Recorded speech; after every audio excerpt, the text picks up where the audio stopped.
नमस्कार, आप देख रहे हैं लल्लू लाल न्यूज चैनल और मैं हूं आपके साथ वैशाली। तमिलनाडु के सुपरस्टार और तमिलगा वेत्री कजगम पार्टी के प्रमुख थलापति विजय एक बार फिर विवादों से केंद्र में हैं।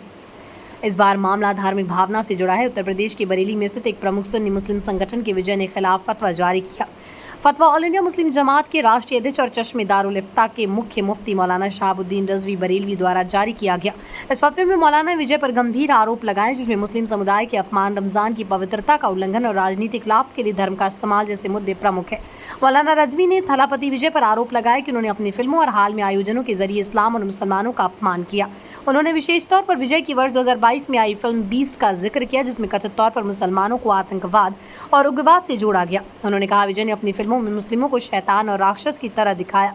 अब जब वो उस राजनीति में उतरे तो मुस्लिम समुदाय से हमदर्दी दिखा रही है। सब केवल वोट बैंक की राजनीति है।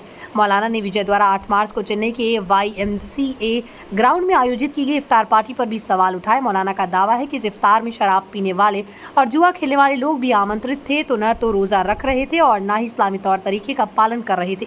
उन्होंने आरोप लगाया कि यह आयोजन रमजान के आध्यात्मिक महत्व और पवित्रता का मजाक था। मौलाना ने कहा, इफ्तार एक धार्मिक परंपरा है जिसमें पाक साफ दिल और नियत के साथ अल्लाह की इबादत की जाती है, लेकिन विजय ने इसे एक राजनीतिक शो बना दिया जिसमें शरीयत के नियमों की खुलेआम अवहेलना की गई। मौलाना शहाबुद्दीन रजवी ने तमिलनाडु के मुस्लिम समुदाय से अपील की कि वो विजय और उनकी पार्टी से दूरी बनाए। उन्होंने कहा कि विजय जैसे लोग सिर्फ चुनाव के समय मुसलमानों को याद करते हैं और उनके धर्म को वोट पाने का माध्यम बनाते हैं। मौलाना ने यह भी चेतावनी दी है कि यदि इस तरह के आयोजनों के माध्यम से धर्म का राजनीतिक उपयोग जारी रहा तो आने वाले समय में इसके सामाजिक और धार्मिक परिणाम बेहद खतरनाक होंगे। और तलब है कि तमिल के सिनेमा मशहूर अभिनेता विजय ने हाल ही में तमिलगा वेत्री कजगम के बैनर तले राजनीति में सक्रिय कदम रखा। पार्टी का उद्देश्य युवा मतदाताओं को जोड़ना और सामाजिक बदलाव लाना बताया गया।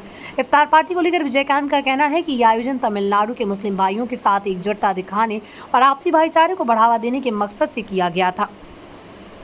कई लोगों ने सवाल उठाए हैं कि क्या किसी सार्वजनिक इफ्तार कार्यक्रम में माहौल की निगरानी और उपस्थिति लोगों की धार्मिक नियत की जांच संभव है।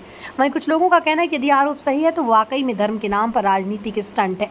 फिल्मों से लेकर राजनीति का सफर तय कर रहे थलापति विजय के लिए यह विवाद एक बड़ी चुनौती बन सकता है, खासकर तब जब वो राजनीतिक जमीन तैयार करें। मौलाना शहाबुद्दीन रजवी द्वारा जारी फतवे ने इस विवाद को धार्मिक रंग दे दिया, जिससे विजय की छवि और चुनावी रणनीति पर असर पड़ सकता है। अब देखना ये होगा कि विजय इस फतवे और आरोपों पर क्या प्रतिक्रिया देते हैं और क्या टीवी के पार्टी इस विवाद से उबर कर अपने निशान को आगे बढ़ा पाएगी। फिलहाल ये मामला तमिलनाडु से निकलकर राष्ट्रीय बहस का मुद्दा बनता जा रहा है। वीडियो को ज़्यादा से ज़्यादा शेयर करें, लाइक करें और चैनल को सब्सक्राइब करें ताकि हर खबर आप तक सीधे पहुंच सके।